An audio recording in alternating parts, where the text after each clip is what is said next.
What's going on, everybody, and welcome back to another installment of Keeping It Short. We haven't done this in a while, but today we will be discussing MLB season predictions. I got my good friend Stephen Copper here on the left.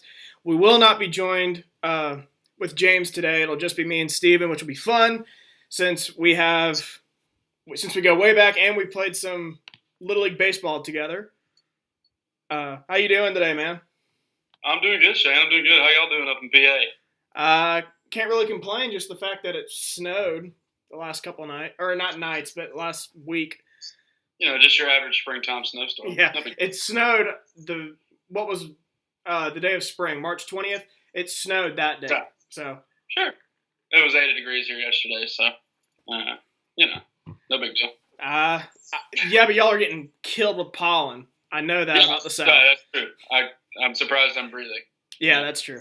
So let's go ahead and get right down to it. What we're going to do here is it's more like a preview to the upcoming season. We're going to give some award winners, the big three, and MVP, Cy Young, Rookie of the Year in both the American and National League, followed by division winners in both leagues, wild cards, and World Series predictions.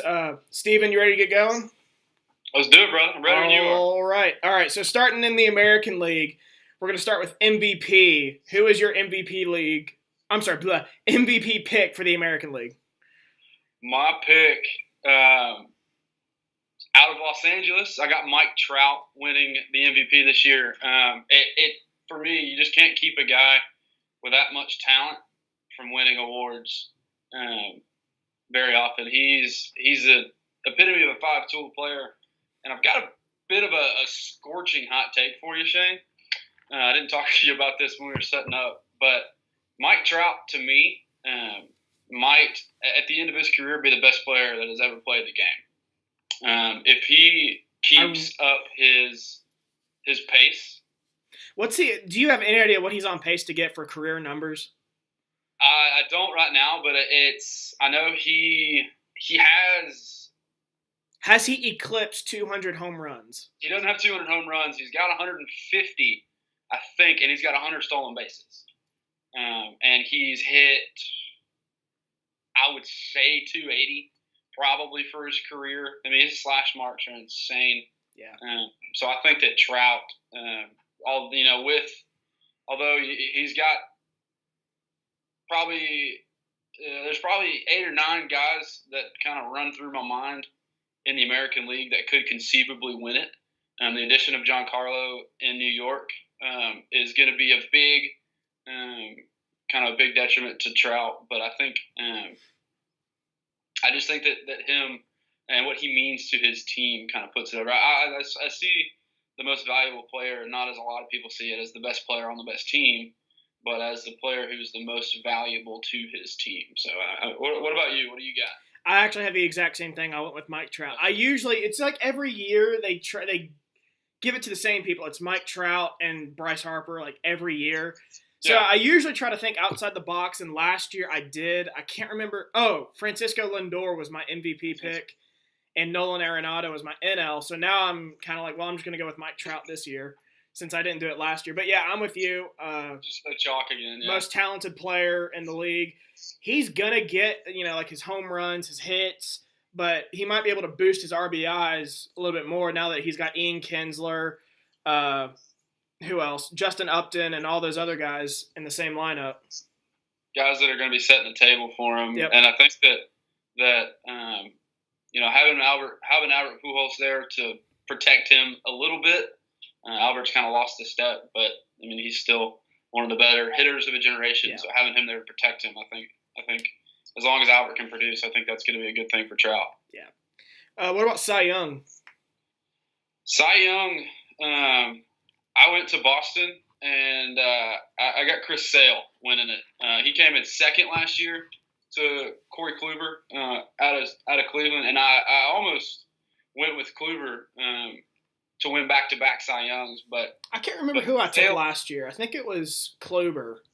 Yeah, it was Kluber that won it last year, and he puts up these just astronomical strikeout to walk ratio numbers. He's but he's a guy that doesn't overpower you with stuff like Sale's going to do. But I think Sale is going to be on a better team this year. The Red Sox got a lot better in the offseason with J.D. Martinez, the signing of J.D. I think there's going to be a lot of bounce back years for Boston. We'll get into that when I talk about the division. But I think Sale kind of placed himself at the top of that rotation with his second half. His second half, he had I think it was sub-2 ERA, and was striking out 10 dudes a game. So I think Sale kind of solidified himself as the top pitcher in the American League. I can't remember. I think I wanted to pick Sale last year, and then I went with Kluber, but this year he's the favorite, and I don't like to pick favorites for the most part, so I went with Justin Verlander. Verlander, okay. I like the way he ended I think he was so forgotten in Detroit the last couple of years he was there, and then he gets traded to Houston, he plays for a contender, and then he lights it up in the postseason. So I think the way he ended the year playing for a contender, he's just going to keep bringing it. Yeah, and Verlander, you think, I mean, he's on the upside of 35, and the way he dominated in August and September and October last year, he hadn't lost a step. Clearly, I just don't think he had motivation his last few years in Detroit. Yeah, he was playing for bad teams. It was him and Miggy that were the show there. I mean, and that's all they had. Mm-hmm. And I think that sucks when you have guys that are that just uber talent, just coming out of their ears, just foiling away on horrible teams.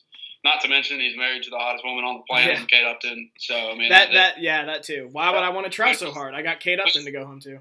That dude is winning. Yeah, for real. How about Rookie of the Year? Rookie of the Year in the American League, like you just said, the prohibitive favorite. I'm going away from the prohibitive favorite, and Shohei Ohtani is the prohibitive favorite. I'm going with a guy in Texas by the name of Willie Calhoun. When I was looking up guys who could win this award, he was one that came up. Yeah, there's a lot of guys in the AL that are kind of the second tier.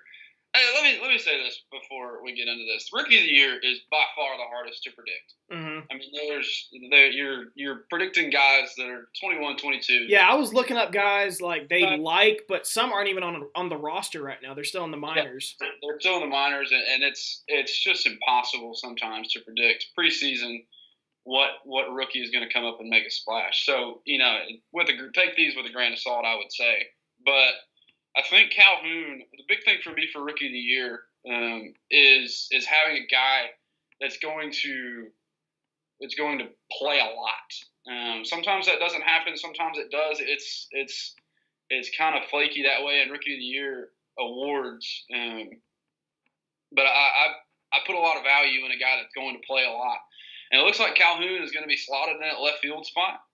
And I think that's going to be that's gonna help him in his in getting at bats and getting and producing in a lineup that's probably not going to be very good outside of probably him and Adrian Beltre and Joey Gallo, the 3 True Outcome poster child.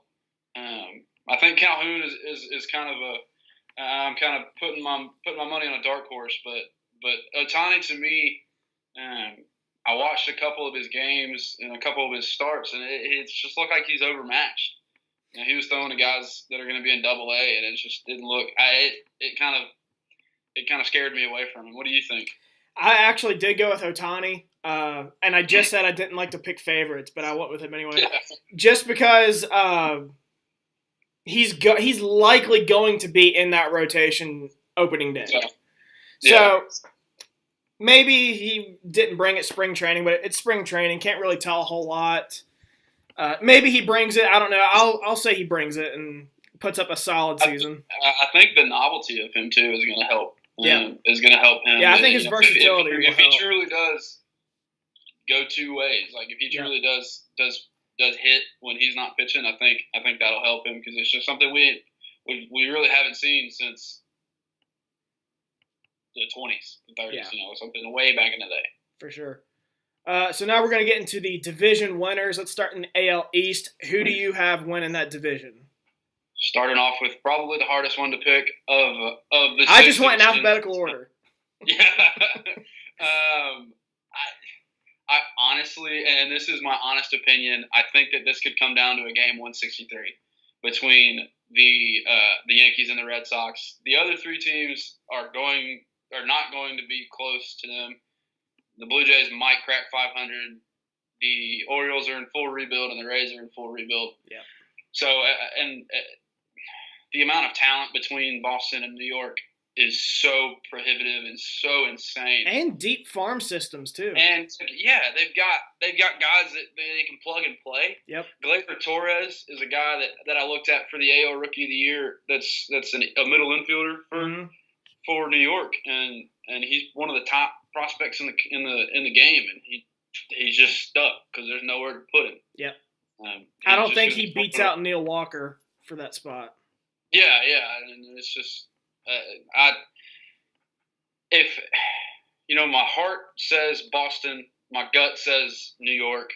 I don't know if I can pick between the two. I honestly think it's going to come down to a game 163, and then it's no holds bar, and one will win the division and one will win the wild card. So, I mean, definitely. I think whoever doesn't win this division is getting that top wild card spot. Yeah, I mean, there's the first team that doesn't win, like the second place team, is getting that top wild card spot. Yeah, no doubt. But I actually went with the Yankees. I've picked Boston the last 2 years, and Giancarlo Stanton's a huge hit.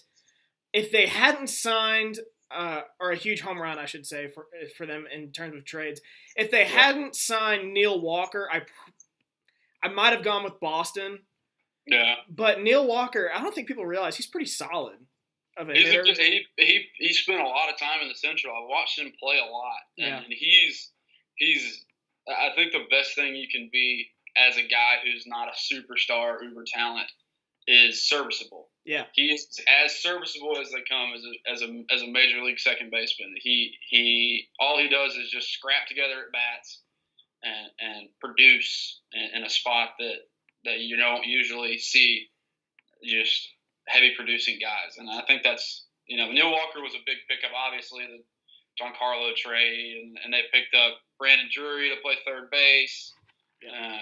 And there's some other pickups, some other minor pickups that they got, but I think Walker was kind of the glue piece that they needed to kind of string together the top half of that lineup, which is that was their biggest hole was second base, in my opinion. Yeah, that's their huge hole to string together. Like I said, the top of the lineup, and probably Brett Gardner at the top, and then like I said on my last time I was on, any combination of Judge, Stanton, Gary Sanchez, Didi Gregorius, and Greg Bird. Though Greg Bird did just get hurt today, so he's going to be out 6-8 weeks. But in a full season, those 5 guys, anywhere between 2 and 6, is going to be. Yeah, and I think those guys are perfect for New York's park. Yankee Stadium is almost. But those two teams. I mean, lineup is about dead even. I'll give a slight edge to the Yankees. Yeah. Pitching, I think, bullpen, the Yankees have the advantage. Starting, I think the Red Sox have an advantage. But again, it's not like it's huge advantage either way. They're splitting hairs, yeah. I mean, it's like I said, I think making a pick is just it really doesn't matter. Both of these teams are going to be in the playoffs. Yeah, they should at least. They might end up playing each other in the division series or the championship series, which would be must-watch TV.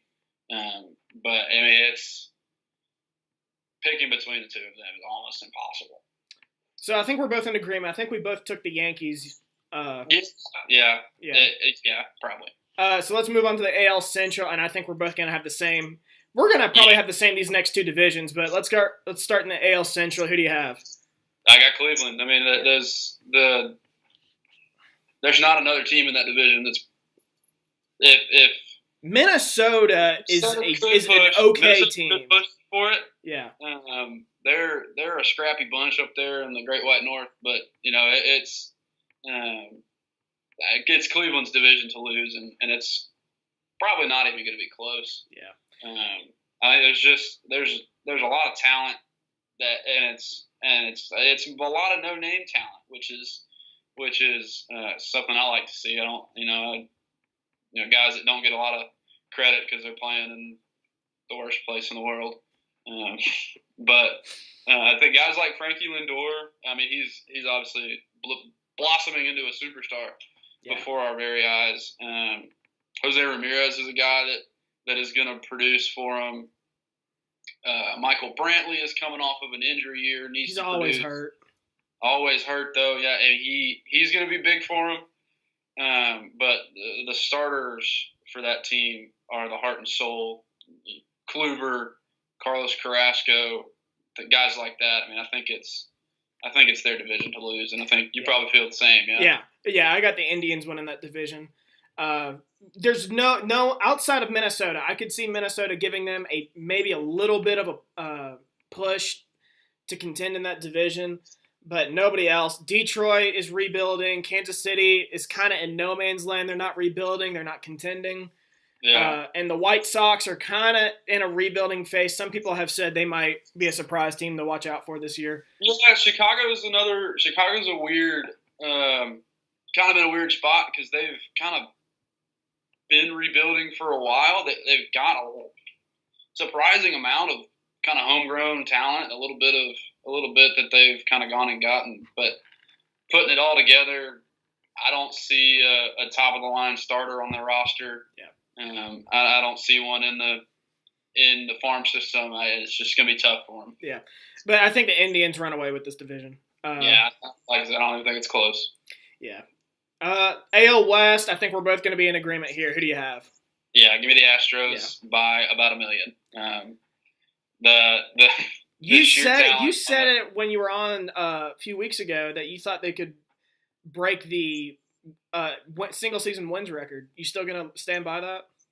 I've come back off that a little bit because I realize how difficult it is to only lose 42 games in a 162 game season.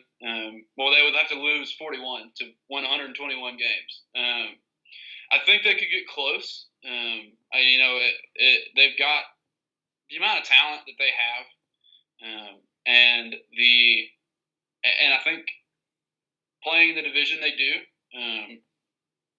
where they're playing 18 games a year against Oakland, who they might win all 18 of those games because Oakland's just horrible. Yeah. Texas doesn't have arms. They're going to beat up on Texas. They'll play the Angels and the Mariners could give them a run, but playing 18 games against those four opponents each is going to really pad their win-loss record. Yeah. None of those teams, you were saying how those bottom two teams don't have arms. Angels don't really have arms either, and neither really does the Mariners outside of Felix Hernandez. Yeah, I mean, if any team is within 15 games of Houston, I would probably call that a mitigating success for that team because they'll be so far out in front and win so many games. And I think, there's just no way that there's no possible way unless there's a catastrophic bus crash or something just horrible happens. There's no way they don't win. If they win the division by 20 games, I won't be surprised. I think they won it by 21 last year. Yeah, I mean, it's just that they're so good, and it blows my mind how well that rebuild worked for them. I mean, it's going to be really interesting to watch other teams try and do the Houston method, do exactly what they did, and see if they can get the same results because it worked to perfection. Well, absolutely. Yeah. We mentioned it last time you were on, but what's funny is they were expecting, they drafted George Springer, and they expected him to be the Mike Trout, can't miss prospect, building block guy to be your franchise, and he's not. He's like the third guy. he's. You think of the Astros right now, you're looking at Altuve and Correa before you look at George Springer, which is insane because George Springer hits 315. George Springer's a very talented player. George Springer is probably of the three the most talented of the three. He produces. I mean, he hits first in a lineup that he could hit fourth. Yeah, absolutely. And I mean, it's just bonkers how much talent is on that team and how good they are. Do they? I'll ask you this: do they win over 100 games this year? Yeah, easy. I think they are the runaway. I guess 1 seed in the AL. I don't think anybody gets close. I think they get home field throughout the playoffs. I think overall regular season they're going to be the best team in the game, and it might not even be close. I would agree. So let's move on to the AL wildcards. I think we're going to be both in agreement on the, I guess you call it number 4 seed. Who do you have? If New York wins the division, I would take Boston. If Boston wins the division, I would take New York. Yep. Same exact as me. The talent between those two teams. I don't think you can keep either of them out. I think, like I talked a little bit about it last time I was on, but New York's downfall might be bridging the gap between the starters and Aroldis Chapman. Yep. They're going to have to kind of find some arms in that middle relief role.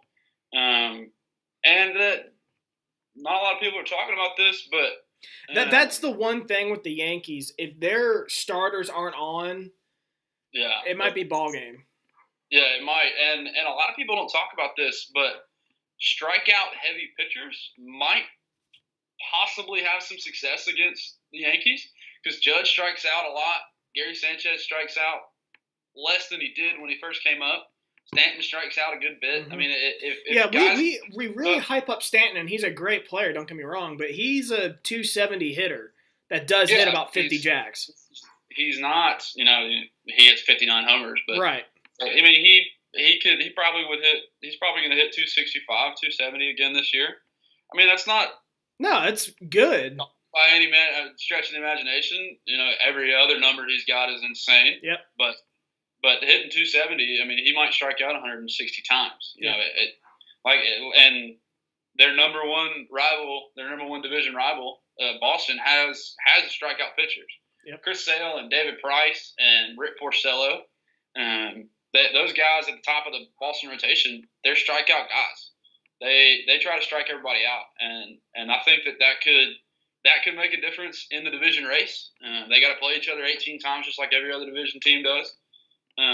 So I think that it might be kind of something to watch for the strikeout numbers in those Boston and New York games.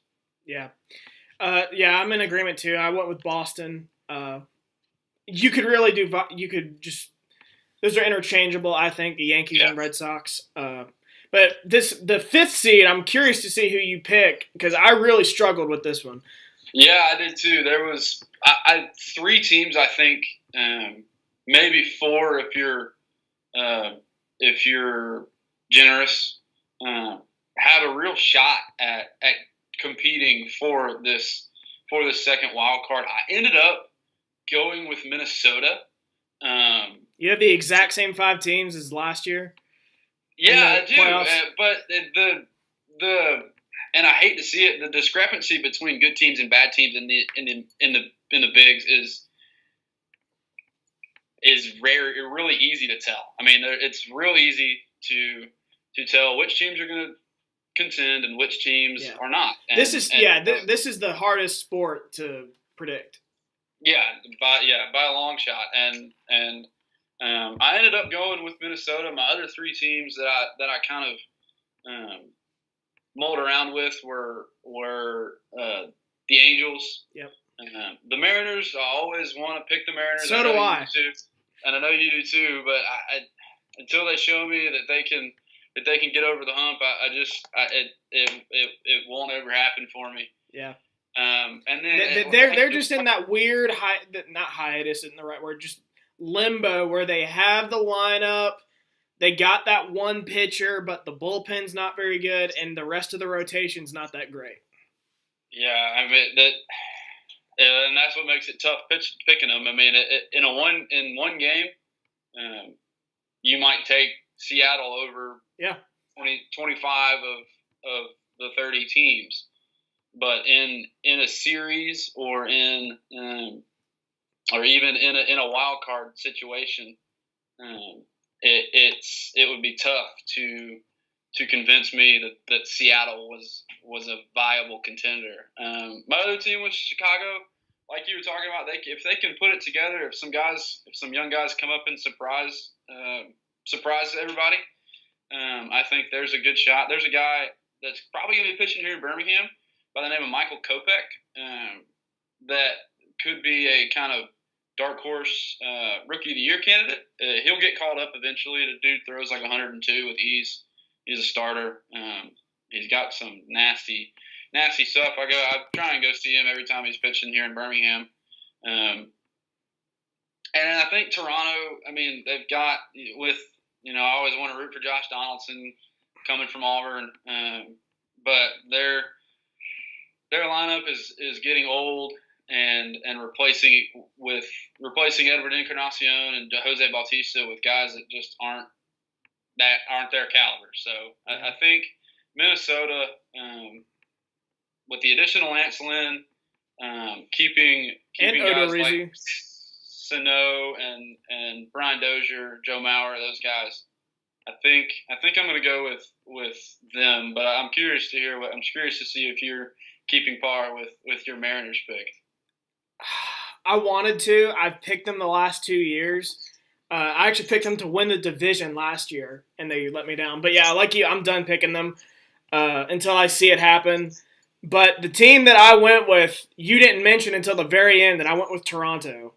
Yeah. And you're really turning me on to Minnesota now, but I just don't think the same 5 teams that made it last year in the AL or to the playoffs last year in the AL are going to make it this year.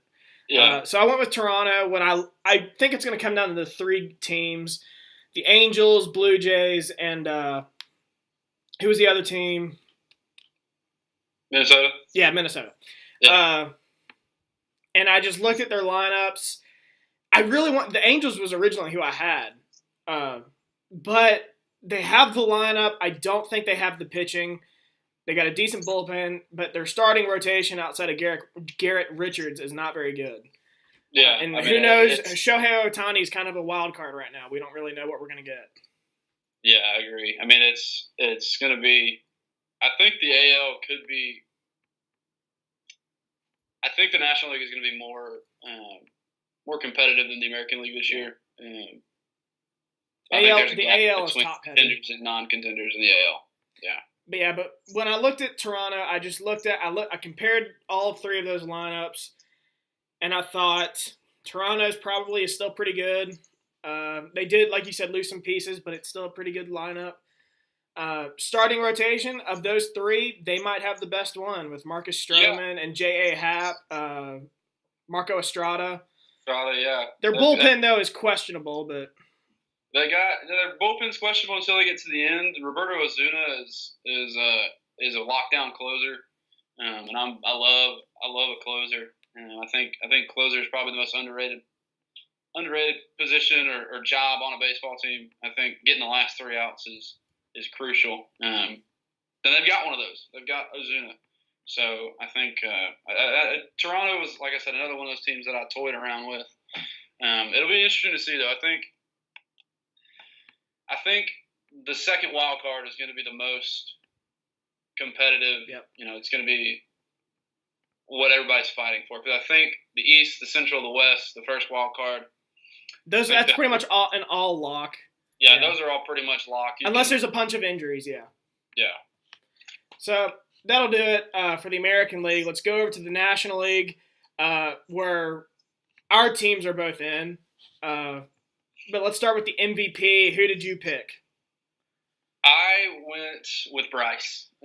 Bryce is in a contract year. He's in a walk year, and he is if he holds serve, I guess if he if he produces anywhere like he should, there's a chance. I was reading something.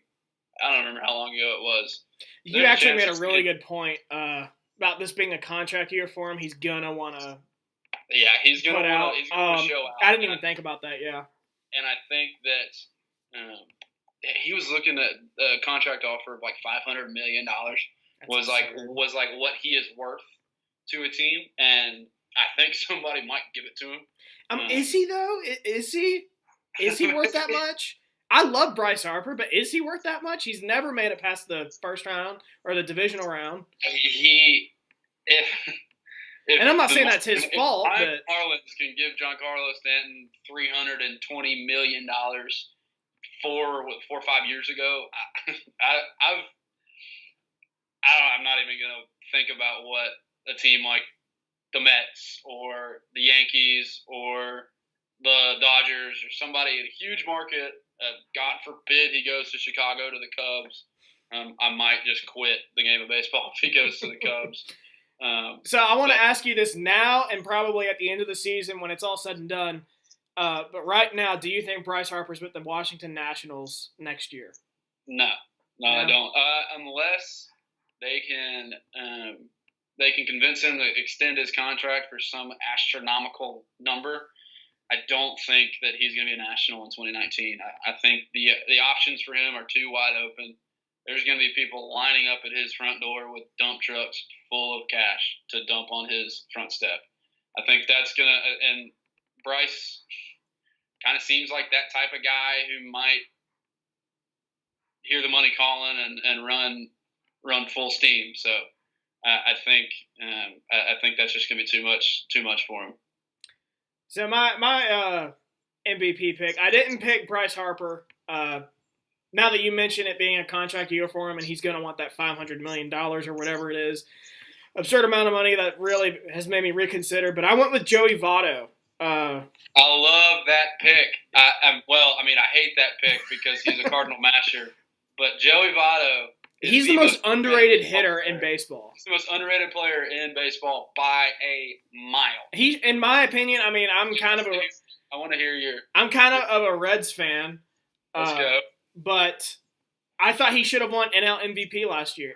Aside from Stanton's 59 homers, Votto had him beat in every other category, and Votto's a home run hitter too. Yes, he did. I listened to a podcast by Barstool. It's Starting Nine. It's the baseball podcast that Barstool does. And they were going – it was Derek Rovis and Dallas Braden, and they were going over kind of the numbers behind what Votto did last year. And it was absurd. My brother sent it to me. On a horrible team. Yeah. On a god-awful team. It was just insane.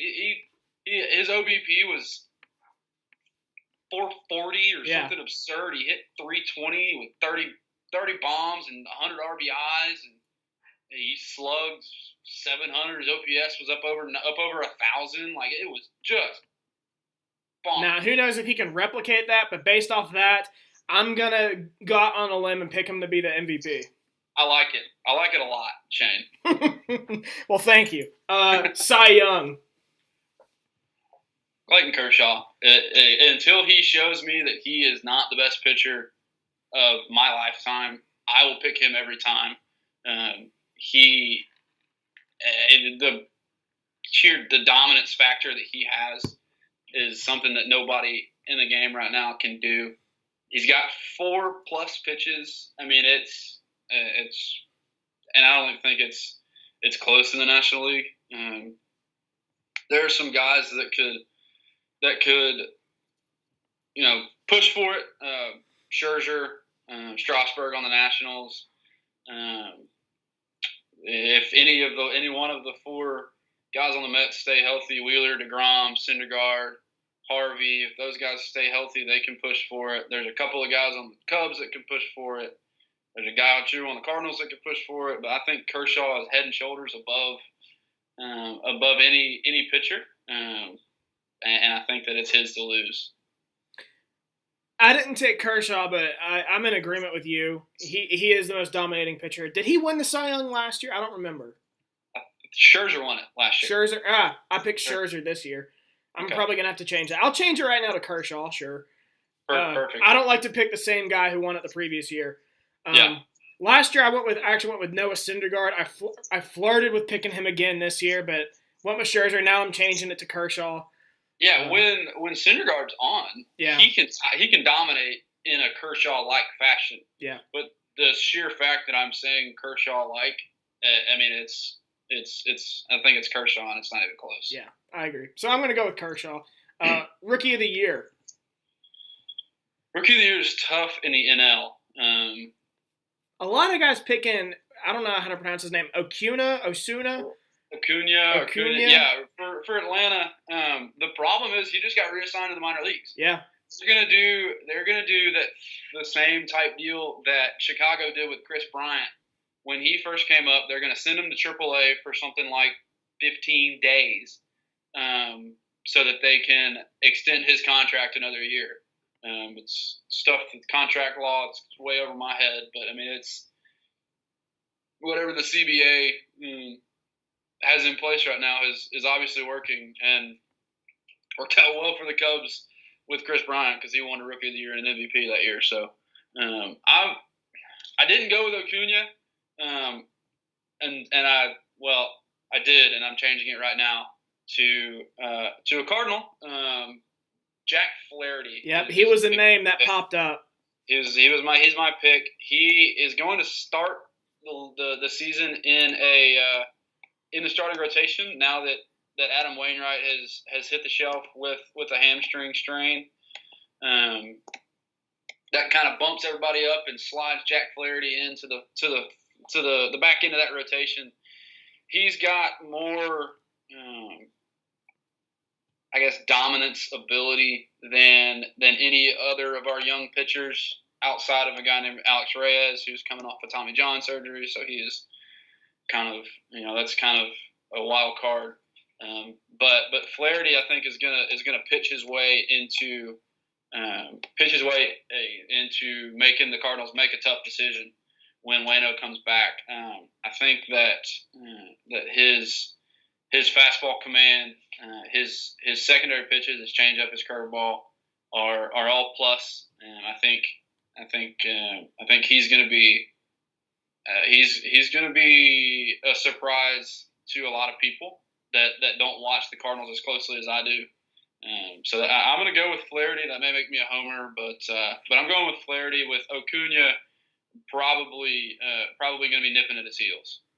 Yeah, with Acuna, however you pronounce his name, starting in the minors, I couldn't go with him. Flaherty was a name that came up, but I kind of went off book. I went with somebody nobody really probably knows about, and that's Ryan McMahon for the Colorado Rockies. Okay. He's supposedly one of their best prospects. He's going to start at first base for them to start the season. Batted .328 in spring training. Who knows? And then he's projected to bat, I think, like .282 this year. So that's another one I threw around was a guy named Wilson Robles is playing for the Nationals. That's gonna kind of be another one of those guys that's gonna start in the minors, but he'll be there before too long. That's another. I mean, there's a lot of guys that are kind of in between. They're kind of those 4A guys that they're going to be down to AAA, back up to the bigs for a month, down to AAA, back up to the bigs. I mean, it's going to be kind of one of those years unless somebody comes up and just obliterates the ball like Judge did last year in the AL. I mean, I think it's going to be another one of those. Going to be one of those years where it's going to be kind of tough to make a pick at the end of the year for the Rookie of the Year in the National League. Yeah, I think so too. So let's move on to division winners. I think it's kind of chalk here. What do you think? Yeah, I think the East and the West are chalk for sure. The Central is going to be the most, I guess, competitive division. I mean. But let's start with the East. Who'd you pick? I assume the Nationals. The Nationals, yeah. The Nationals are going to run away with that division again, and probably collapse in the first round again. It's a Washington tradition. So I mean, you have two frontline starters like Scherzer and Strasburg. You have probably the best player in the National League now that Giancarlo's gone, in Bryce. You got complementary pieces around him. Trey Turner is going to be a good table setter. Adam Eaton's coming off of an injury year. Going to need to see him perform off of just kind of a freak injury. Broke his leg early in the regular season last year. Ryan Zimmerman coming off a comeback player of the year. I think you just they're head and shoulders above everybody in the East. Yeah. I think the Mets could give them a push. I think the Braves could give them a push if the Braves put it all together. I don't think they will. I've heard a lot of talk of the Phillies being a kind of a surprise. Yeah, they're getting some hype late in the year. I'm not sure. I don't see. Arrieta is going to be a kind of a game changer for the Phillies if Arrieta can lock down the number one, and then they can find some guys that can get them day 2, 3, 4, 5, get it back to Arrieta as kind of a slump stopper. I texted James. Obviously, he's a big Phillies fan. So after they signed Arrieta, they've kind of been getting some hype like, oh, this is a team that could contend for a wild card spot. I texted him that, and he said, dude, they're not going to do shit this year. they're not going to do shit. I mean, they've got pieces. Michael Franco is a good ball player. Reese Hoskins, I said it last time I was on. I think he's going to be a breakout star. But past those two, yeah, it's a lot of young guys and some veterans that don't make a contender to me.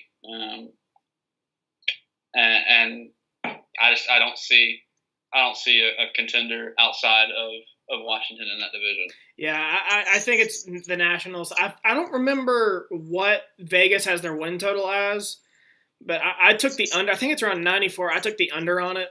I don't think they're going to be as good as in the past, but they should get the 2 or 3. I don't expect them to get the number 1 seed in the NL, but I think they'll get the 2 or 3. Yeah, they're head and shoulders above everyone in the East. The only team I could see giving them some problems is the Mets, and even then, I'm not crazy about the Mets lineup. And then what about the NL Central? This is a tough one.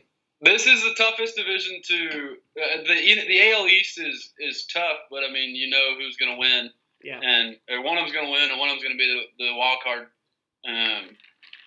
winner. I think that could happen in the Central too. I think the Cardinals and the Cubs are 1A and 1B. People are kind of sleeping on the Cards this year a little bit. We did get a lot better in the offseason. To kind of counter, the Cubs got better too, but you know I think it's going to be kind of a dog race in August and into September, and I think one wins the division. I think the other wins the wild card. I think it's kind of the same in the East as the AL East. I think whoever gets second gets the top wild card. Keeping those two teams out of the postseason this year is going to be difficult. The talent, the complete talent on both rosters again is tough to keep out of the postseason. I think the biggest kind of thing to watch in games between St. Louis and Chicago is going to be Chicago's bullpen. I don't know if they have a closer yet. The Cardinals don't either, though. So, I mean, it's going to be the bullpens are going to be the two things to watch for both teams because both teams have lineups that can compete with anybody. Both teams have starting rotations that can compete with anybody.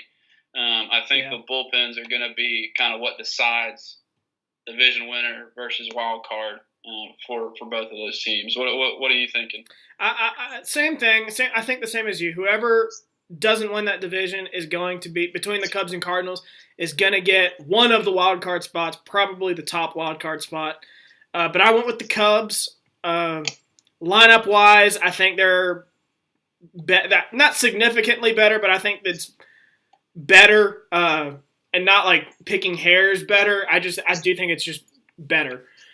Starting rotation's about even. Bullpen's about even. Manager, though, I think they have the edge with Joe Madden, even though Mike Matheny's no scrub. Yeah, I mean he takes a lot of Cardinal Twitter for whatever reason just dog cusses Mike Matheny on a weekly basis, and I don't see it. Yeah, he's took over for the best manager in probably in program history after Tony La Russa after a World Series championship in 2011, and all he's done is take us in 2012 we went to the championship series, lost to the eventual World Series champion in the Giants. 2013 we won a pennant, lost in 6 games in the World Series to the Red Sox. 2014 we went to the playoffs. 2015 we went to the playoffs. 16 and 17 we were a game out of the playoffs each year. Mm-hmm. I don't know why he gets so much flack from Cardinal fans, but I don't know. I hate that he gets that much flack because he's a really good manager. He's got, I think, and this is going way into my opinions. The biggest thing we did this year, we brought back a coach.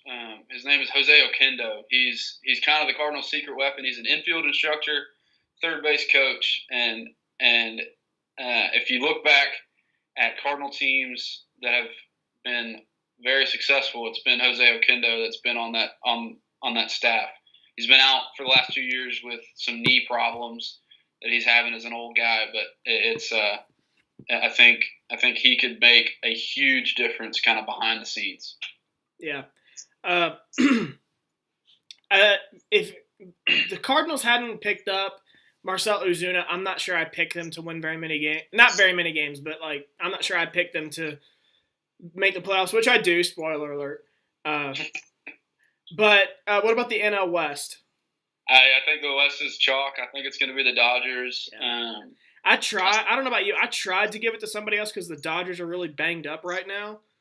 Yeah. And their rotation outside Kershaw, I'm not crazy about it. Maybe they're planning on doing another rental like with Yu Darvish. They got the farm system to get a number 2, but they do have a great bullpen, though. I want to know your thoughts, though. Yeah, they do. I tried to give it to San Francisco. It's an even year. It's an even numbered year. It's 2018. They made some good acquisitions in Longoria and McCutchen, but I just can't. Los Angeles' lineup is very rounded. It's a very rounded lineup. It's got guys that when healthy, they're going to produce. And Justin Turner going down is going to be something that they're going to have to get. They're going to have to kind of weather the storm for the first month or so of the year with their MVP going down. Yep. I think guys like Corey Seager and Cody Bellinger are going to have to step up, play some big games early in the season. Yasiel Puig maybe even have to play some big games and produce early in the season. But I don't expect them. They won 104 games last year. Yeah, I don't see them doing. Yeah, I don't see that either. Yeah, I think they're probably a 90. I said about 92. 93, 94 win team is I think is what I went. They're not gonna bust the cover off the ball and win 105. That division's gonna be tougher. The division's a lot better than it has been in the past. There's 4 teams really that could push for playoff contention. I agree. In that division, and I think each team, maybe with the exception of Arizona, probably got better this year. So it's going to be something to watch for sure. Yeah. Even the Padres got better. Yeah, they're going to be the cellar dweller, but it's going to be. I think they're going to be the best last place team, probably in the majors this year. Yeah, I can totally see that. They could be a last place team and end up with 14th or 15th pick in the draft. Yeah, I mean it's. I think the West is going to be a lot more competitive than people think it's going to be. But talent wise, I think still it's going to run through Los Angeles with probably San Francisco. Probably nipping at their heels, not necessarily nipping at their heels, but at least giving it a fight up through August and September. Yeah, I would agree with that. So let's move on to the wild cards. This was kind of tough for me. I don't know about you. We said about 3 or 4 teams in the AL that are going to compete for a wild card spot. I had it at like about 6 or 7 for the NL. Yeah, I did too. It's like I said, the NL is going to be a much more competitive league than the AL this year. There, like you said, there's 6 or 7 teams that while they probably won't compete for a division title, they are squarely in the mix for a wild card. So I'm curious to kind of see where you went with the wild card spots. So you want me to start off? Yeah, let's do it. Yeah. All right. So the 4 seed, we kind of touched up on it for the Central division. And we kind of said whoever doesn't win that division, kind of the number 2 team, will get that 4 seed, and that's what I have. I have the Cardinals with the number 4 seed. About 9. I think they're going to be about 90 wins. But that's what I think. What about you? Yeah, I went with Chicago because I think that the Cardinals are going to win the division. Now I flirted with that, but I went with the Cubs. That might make me a homer, and I'm okay with that. But I think Chicago is going to be the first wild card. But like we said, I think the first wild card is probably the easiest to pick of the 2. Yeah.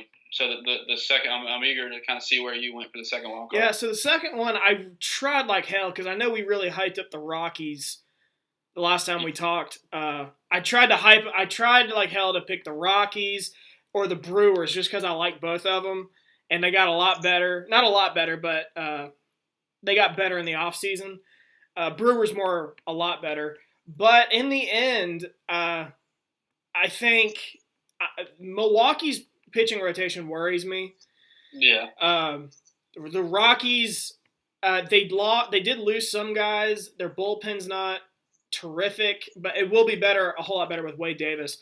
But they lost Jonathan Lucroy and I think Gerardo, whatever. Parra, yeah. Yeah, Parra. And who was the first baseman? Mark Reynolds. I don't think he's on the roster anymore either. So those 2 kind of worry me. I think the Rockies could, once they kind of figure things out lineup-wise, maybe they gel and it works out and they win some games. San Francisco, I'm going to assume that's your 5th team, by the way you talked them up.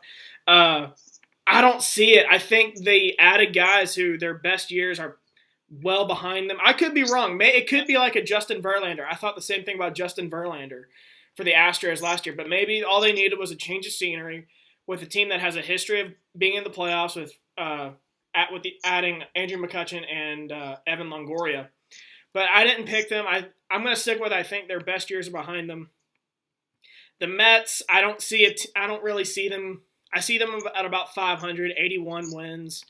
Yeah. And then what was the other team? Before I say my team, I think that was it. So I ended up actually going with the Arizona Diamondbacks. Okay. They did lose J.D. Martinez, which really worries me, but they still have a pretty good lineup. Paul Goldschmidt, Jake Lamb, A.J. Pollock, all pretty good players. And in my opinion, probably the most underrated starting pitching rotation in the majors. Zach Greinke, Robbie Ray, Taijuan Walker. That's a really good 1-2-3 punch. 1-2-3. They got a former Cardinal and Shelby Miller, who's coming off Tommy John surgery, and he was, as a young kid for us, really, really good. I like that pick a lot. I think Arizona is one of those teams. I think we talked about it last time. You don't expect sustained winning success from Arizona. Now, I think they won 93 or 94 games last year, right? Yeah, it was. I don't expect that. I think they're going to be about 88 or 87 without J.D. Martinez. I think I was the same as you. I had probably 5 or 6 teams that I thought could contend for this spot, and they're all the same teams that you had. The Mets, I don't think that they can sustain. They certainly have the pitching, bullpen. Who knows? Outside of Familia, the lineup though is a question mark. Yeah, I don't think they can sustain it long enough. I'd have to see them put together a full season with a full cast of characters for me to pick them. Colorado, the back half of their starting rotation and the middle relievers bridging the gap to Wade Davis worries me. I think the bottom of their lineup kind of is a little worrisome. Mm-hmm. They got the pop up top with Blackman and DJ LeMahieu and Nolan and Cargo, but behind that, I don't see anything outside of maybe Trevor Story. Yep. Arizona is a team that I think is going to be it's going to come down to the last game with the second wild card. But my pick, I actually did go with the Brewers. You did. I couldn't pull the trigger. I wanted to. I did. I think people are going to that top of the order is really good. I tried. I just couldn't do it. I think people are sleeping on Milwaukee. I'm not. I'm very aware of Milwaukee. I couldn't pull the trigger. Yeah, I tried. Like I said, though, it's going to be. I think the two teams is going to ultimately come down to, or is going to be Arizona and Milwaukee. I would agree with that. It's just hard. Milwaukee won 86 games last year and got incredibly better. It's just hard. They were a surprise contender last year. Yep. And they got a lot better at the top of their lineup, which is where they needed it most.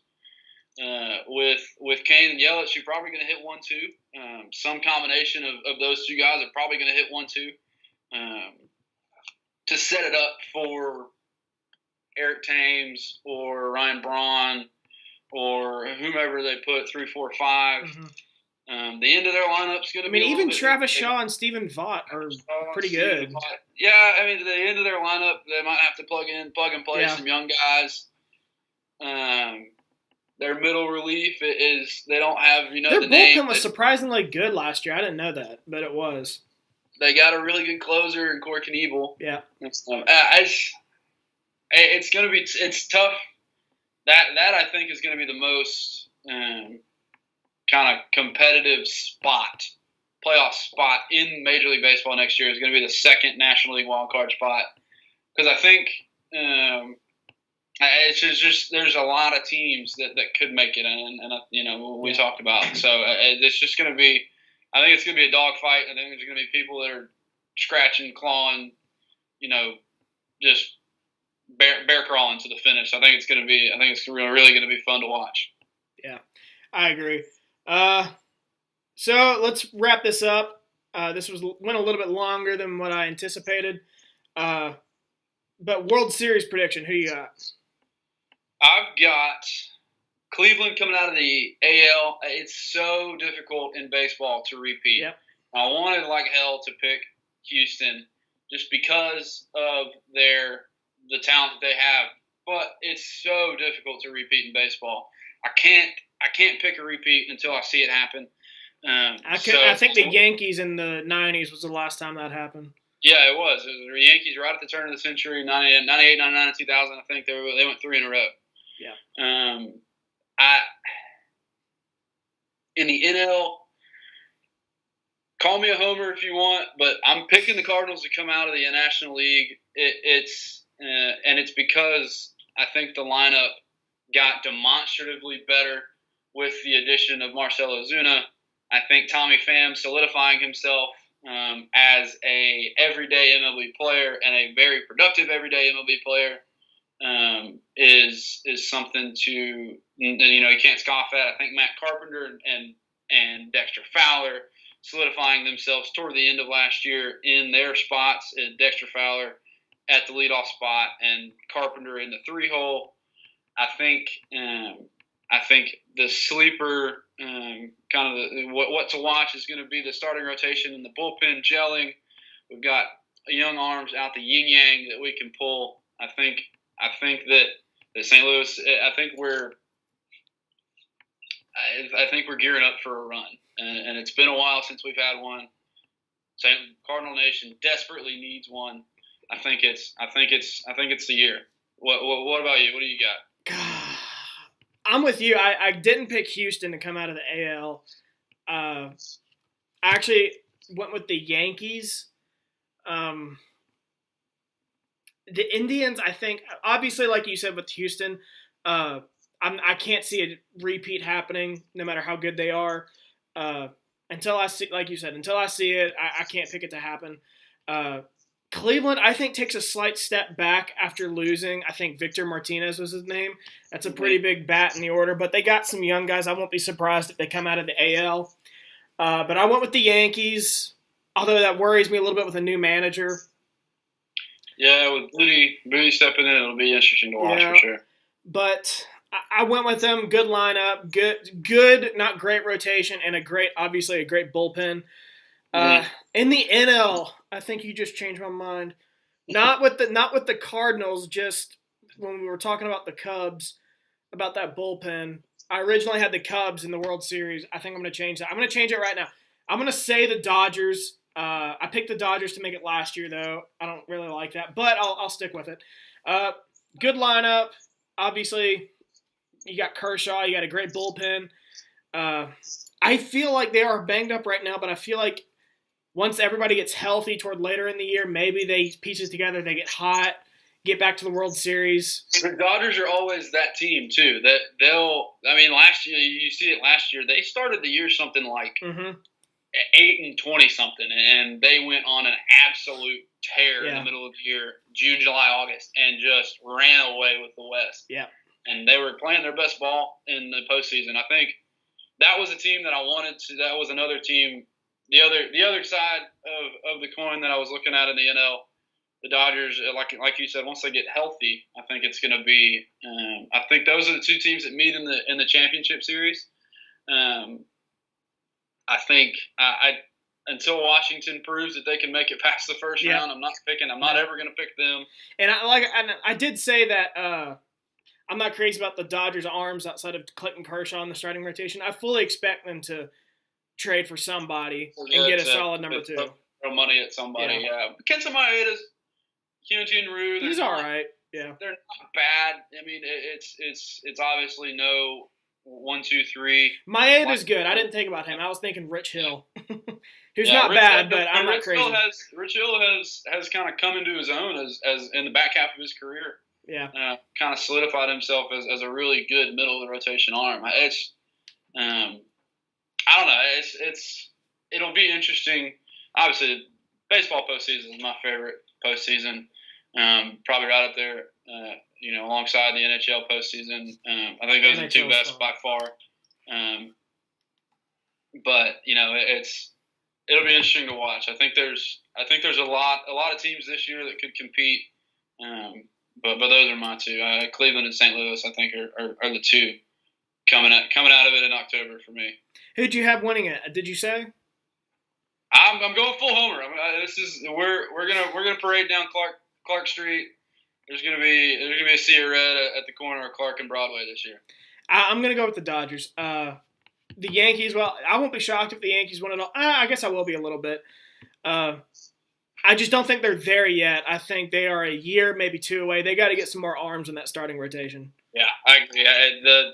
And that division, I think it's going to be tough to get out. I think they'll probably run into the Red Sox in the postseason, and starting rotation for the Red Sox kind of pushes me over the edge on who would come out of that series in a 5 or a 7 game series.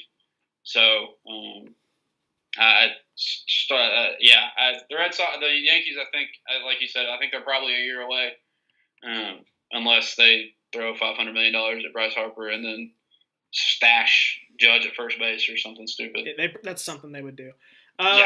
But this went on way longer than I thought it would, so we should really wrap up right now. Opening day, Thursday. I believe all 30 teams play on Thursday, correct? That is correct. All right. I can't wait. I always love the opening day process because there's games at like 11 o'clock in the morning. Always fun. Stephen Copper, thank you once again for coming on the show. Yes, sir. Thank you for having me, Shane. Yep. We'll for sure have you back on probably middle of the year when it's July, middle of the MLB year, I should say, when it's July. Hockey's over. Nobody gives a shit. They're just waiting on football season. But you will be tuned in every night to watch baseball. That is for damn sure, my friend. All right, man. I'll see you around. Take it easy. Yep.